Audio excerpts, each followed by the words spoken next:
Oi pessoal, eu sou a Tânia do canal Capa e Conteúdo. Hoje eu venho pedir desculpas novamente nesse vídeo.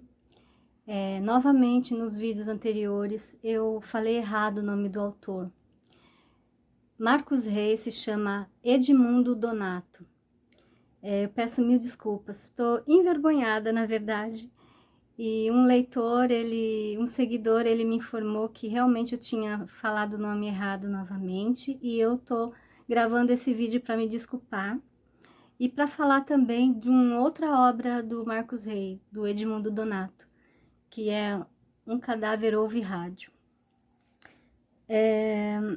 Um Cadáver Ouve Rádio é a continuação de um outro livro que eu já resenhei aqui, chamado O Mistério dos Cinco Estrelas.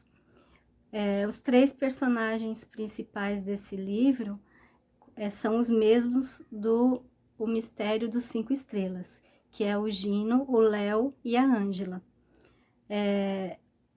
A continuação não seria uma continuação, porque uma história não tem uma ligação com a outra. Alguns personagens sim, os personagens principais. Até o Guima também faz uma pequena aparição nesse livro aqui. A história consiste num assassinato. É um livro de policial, um livro meio mistério, meio policial, esse aqui. Muito legal. Surge um mistério da morte de um sanfoneiro muito conhecido no bairro onde o Léo morava. O nome dele, o apelido dele era Boa Vida. Porém, o nome verdadeiro dele na história seria Alexandre de Souza. Ele apareceu morto. Teve um rapaz que foi se abrigar num prédio em construção chamado Muriçoca, que também era do bairro. Um rapaz procurando emprego e estava se abrigando da chuva e também estava procurando emprego naquela construção, naquele prédio em construção, quando ele de repente ouviu um som de rádio. E ele subiu lá num dos andares do prédio e encontrou o rádio ligado e um cadáver ensanguentado. Aí que começa a trama da história. O rapaz se chama Muriçoca, como eu falei, e no início do livro é esse, ele falando para os policiais na delegacia como que ele encontrou esse cadáver lá, com o rádio ligado, o rapaz todo nervoso, tudo. E o delegado, que já fez parte também do livro O Mistério dos Cinco Estrelas, chama Léo para ajudá-lo nas investigações. Por quê? Porque o Léo conhece muito o cadáver, o rapaz que morreu, o Boa Vida, né? E a história toda consiste nisso, em quem matou o Boa Vida. E muita gente aparece na história, viu? Aparece uma ex-esposa do nada, o nome dela é Elvira. Ela é dona de tipo um pet shop que só vende pássaros, que a gente depois no meio do livro descobre que não era só pássaros que tinha nesse pet shop, né? Ela apareceu do nada no enterro e aparece também um amigo dela, que é um chinês chamado Slang, que a gente também no meio do livro descobre que não é bem assim, ele não é exatamente um chinês, né? E a arma do crime foi bem interessante, porque eu também pensei que ia ser uma história voltada toda para um outro lado, mas mudou. A arma do crime era um punhal todo escrito com letras chinesas. Então eu já imaginei que tivesse alguma trama internacional na história, mas eu não vou contar muito mais do que isso, não.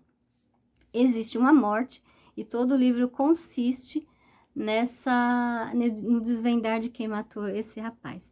O Muriçoca, a princípio, dá a impressão de que ele é o principal suspeito, mas aparece uma outra pessoa chamada João Valentão. João Valentão também é um sanfoneiro, assim como o rapaz que morreu, o Boa Vida, ele era sanfoneiro também. E na história toda, a sanfona do Boa Vida, do que foi morto, desapareceu e apareceu com esse outro sanfoneiro chamado João Valentão. O João Valentão, como o nome próprio diz, é um rapaz extremamente violento na história, dá a impressão de que ele é extremamente violento, mas também a gente descobre que ele não é tão violento assim. até ele faz trabalho voluntário para as crianças doentes em hospitais, é bem interessante também. Como que a gente julga as pessoas, né? Aliás, é bem interessante também falar sobre isso, porque quando eu falo em termos de julgar as pessoas, como a gente julga rápido as pessoas sem saber exatamente quem elas são. É um bom jeito de se pensar aqui nesse livro, que a gente começa a pensar, nossa, como eu julguei errado tal pessoa, né? A gente nunca deve julgar o livro pela capa, né? Enfim, aí o João Valentão começa a ser o principal o suspeito da história. Que a sanfona que era do rapaz que morreu aparece na mão do João Valentão. Então a caçada toda, metade do livro é a busca de onde está esse João Valentão para que seja feita justiça, para que ele seja preso e para que ele confesse o crime dele, né?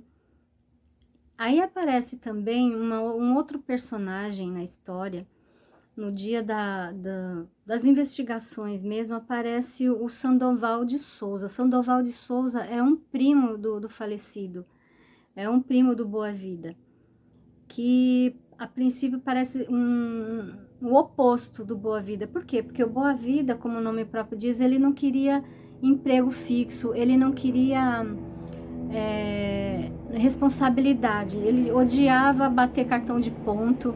Era muito engraçada a história dele. Ele para vocês terem uma ideia, ele jogava na loteria esportiva toda semana para poder tentar ganhar muito dinheiro para viajar ao mundo, que ele queria viajar ao mundo, ele não queria ficar preso nos lugares, ele detestava carteira profissional e relógio de ponto. Então a vida dele era tocar sanfona, fazer bico num canto, fazer bico no outro, e o bairro todo ali conhecia ele por isso, inclusive o Léo, que o Léo foi chamado para ajudar, para desvendar a morte dele, né, do Boa Vida. E o Léo pede ajuda da Ângela, que também faz parte do livro anterior, e do Gino, um primo dele extremamente inteligente. Esse Gino é fantástico, gente. Toda vez ele me cativou no livro anterior e nesse livro. Ele é perfeito, ele é muito inteligente.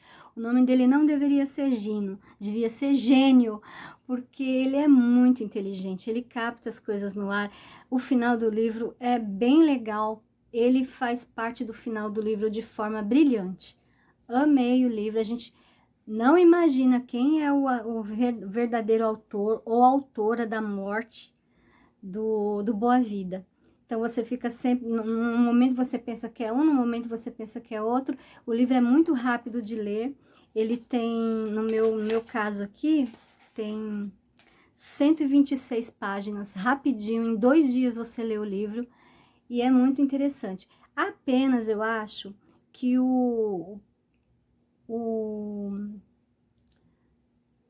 verdadeiro assassino ou assassina, ele ou ela, não vou falar, confessou muito rápido no final, assim. Eu acho que foi porque o Marcos Rey queria fazer um livro bem rapidinho para os jovens lerem, mas eu acho que devia ter um pouquinho mais de páginas. Uma crítica construtiva eu tô fazendo aqui.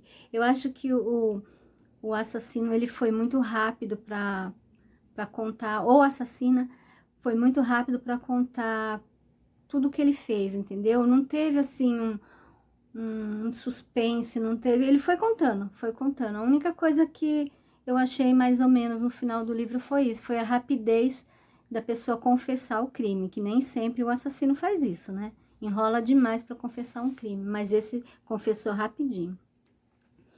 Ou essa, né? E é interessantíssimo o livro, fala muito sobre São Paulo da época.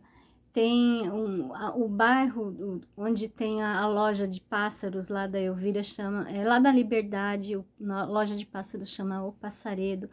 Ele faz uma pincelada bem rapidinha aqui de alguns bairros de São Paulo. É muito interessante o livro. Eu gosto muito dos escritos do Marcos Rey, porque ele é um paulista nato, né? Ele gosta muito de falar sobre São Paulo.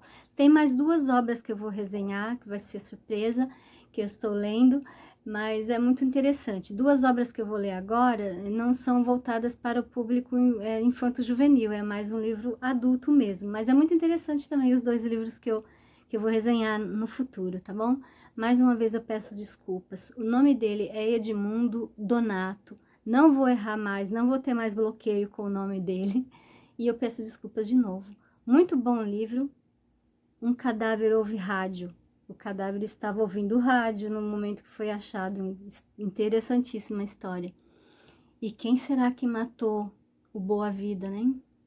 Vamos ver, né? Espero que vocês tenham lido o livro. Se vocês não leram, leiam, é bem rapidinho de ler. O meu aqui é da editora Ática, mas existe uma edição mais nova da editora Global, tá bom? Muito bom. Espero que vocês tenham gostado. Um beijo. Escrevam para mim, inscrevam-se no canal e me dê sua opinião de se você leu o livro, o que você achou da história, tá bom? Beijos, até!